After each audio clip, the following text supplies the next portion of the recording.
يا سلام على الباتيه وجماله. تقولوا باتيه تقولوا فطير، يعني حاجة كده من الآخر، وهينفعك الأيام دي في أيام الامتحانات وتحطها لهم في اللانش بوكس. حاجة كده جميلة. ويلا هنبتدي على طول. معنا الطبق بتاعنا وهنخل بس 3 كوبايات دقيق.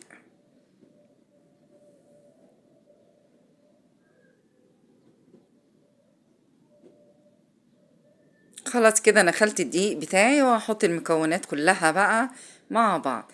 هنا معلقتين لبن بودرة، وهحط معلقتين سكر عادي، واحط معلقة خميرة فورية، واحط معلقة صغيرة بيكنج باودر.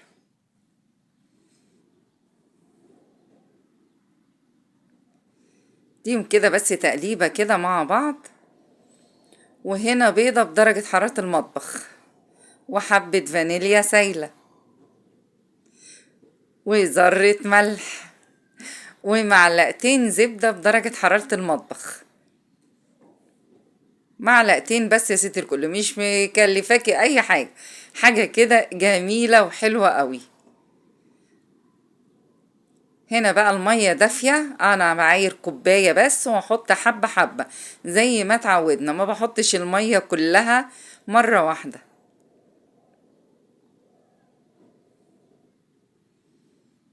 هفضل اعجن فيها كده لغاية ما اشوف هتاخد قد ايه مني. وفي الاخر هتاخد كوباية الا يعني معلقتين، يعني كوباية الا معلقتين مية. بصوا كده كفاية اهي، انا قلت كده كفاية خلاص بقى، مش هحط المعلقتين دول. هفضل اعجن فيها بقى حلو كده. وهحط حبة دقيق وهعجن بقى. اديها كده عجنة بنت ناس. خدي ودي كده معاها في الكلام كده، وافضلي بقى عجيني. بسم الله ما شاء الله، عشان يطلع لك احلى بتي. عندك عجانة حطيها في العجانة واخلطي، ما عندكيش اعملي زي كده. العجينة جميلة وبتلزق في ايديكي سنة سنة كده. بتلزق لكن ما يعني تيجي تشدي ايديك تروح بقى العجينة منها، لكن مش بتلزق تلزق يعني وتطلع في ايديك. هحطها هنا في البولة كده بحبة زيت بسيطة جدا عشان ما تنشفش العجينة. وهغطيها وهسيبها هتاخد نص ساعة تخمر.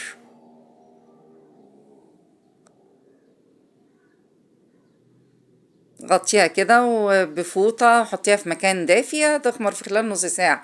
بسم الله ما شاء الله حلوة قوي يعني.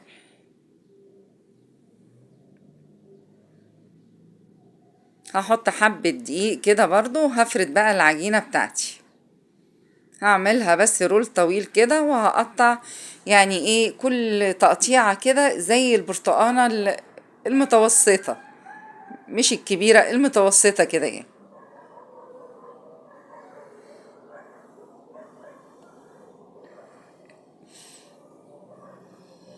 هقطع كده بالقطاعة بتاعتي كده عشان اما اجي اخد اشكل يبقى ايه الواحدة بوحدتها كده جاهزة معايا.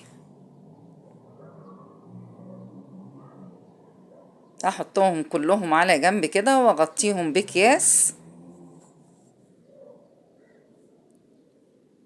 الكبيرة شوية بروح واخدة منها حتة واروح حطها في التاني.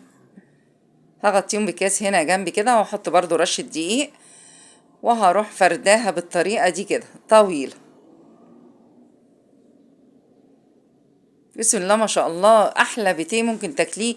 وبصي يعني جميل جدا وحاجة كده من الاخر. تحسي ان انت عاملاه في البيت بقى، عايزة تحشي بقى الحشوة اللي انت عايزاها، اي نوع جبنة، اي نوع مربى، اي اللي انت عايزاه. انا النهاردة هحشيها مربى. انا دي بس هعملها سادة كده على جنب، كنت عايزة اعملها بطريقة تانية بس قلت لا خلاص بقى حشيت كله مربى. لاني بالمربى طعمها جميل جدا. فانت عايزه اي جبن انت عايزاها، حطي رومي، حطي شيدر، اللي انت عايزاه. فردت التانية كده وبدهن برضو بالزبدة. بدهن نفسها الفطيرة نفسها كده بالزبدة، وبروح حاطة المربى واروح حاطاه هنا دهنة الصينية بتاعتي بس بالزبدة برضو، وهحطهم بقى عليها. هفرد واحدة تانية قدامكم. بسم الله ما شاء الله، ما خدتش وقت، والعجينة في ايديكي ملبل وحلوة جدا. هاخد بالفرشة كده الزبدة سايحة، مش سايحة على النار، لا سايحة بدرجة حرارة المطبخ يعني. واخد كده واحط المربى دي مربى فراولة، انا حبيتها قوي بالمربى الفراولة، وحتى يعني كل اللي داق منها قال لي جميلة جدا، يعني مختلفة كده عن كل حشوات كل اللي بنعملها الجبنة. وهحط في صينية، وحاولي توسعي كده بين الواحدة والواحدة عشان بسم الله ما شاء الله بتنفش جامد.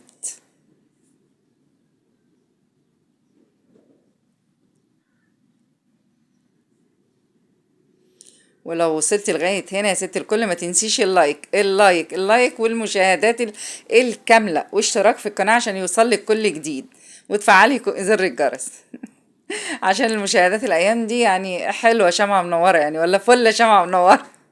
المشاهدات نازلة خالص خالص يعني، ده ما بيشجعنيش ان انا ابتدي اعمل حاجات كتير يعني. فهحطهم هنا جنب بعض كده يطلعوا لي صينية واحدة. هنا بقى عندي معلقتين لبن على يعني نص معلقة البن العادي، البن بتاعنا المصري الأصيل العادي جدا. حطيت كده نص معلقة ومعلقتين لبن، ودوبتهم مع بعض ودهنتي بيهم. وهنا السكر عادي كده، هحط من فوق الوش حبة سكر. عايزة بقى انت تحطي سمسم، تحطي حبة البركة، حطي زي ما انت عايزة. وهسيبهم يخمروا برضو ربع ساعة كده، ربع ساعة سيبيهم يخمروا. بسم الله ما شاء الله، بصي بقى الشكل عامل ازاي. يعني انتوا شايفين الشكل الاولاني والشكل ده، بصوا حاجة كده جميلة جدا.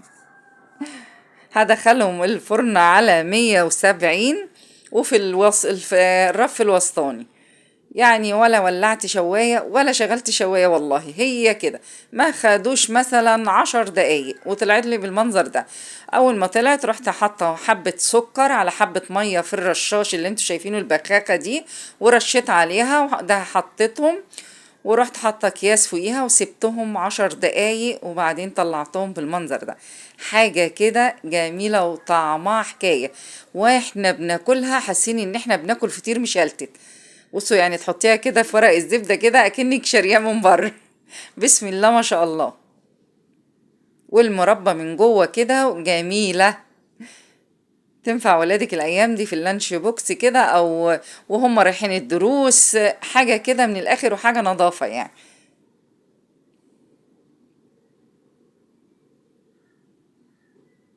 بص اللفة بقى، ومع كوباية شاي بلبن او كوباية شاي سادة، او حاجة ساقعة زي ما انتوا عايزين، حاجة كده جميلة. بصوا المنظر من جوه عامل ازاي، والمربى عاملة ازاي، احلى باتيه يا ست الكل. وسهل ومش مكلف خالص.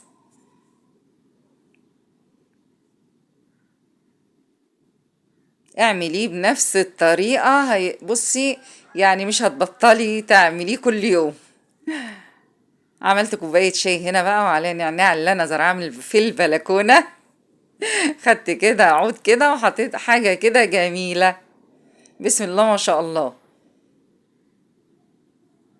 يلا وما تنسوش اللايك اللايك اللايك اللايك، بيفرق جدا يا جماعة، جدا جدا. واشتراك في القناة علشان قناتي تكبر بيكو. يلا والسلام عليكم ورحمة الله وبركاته.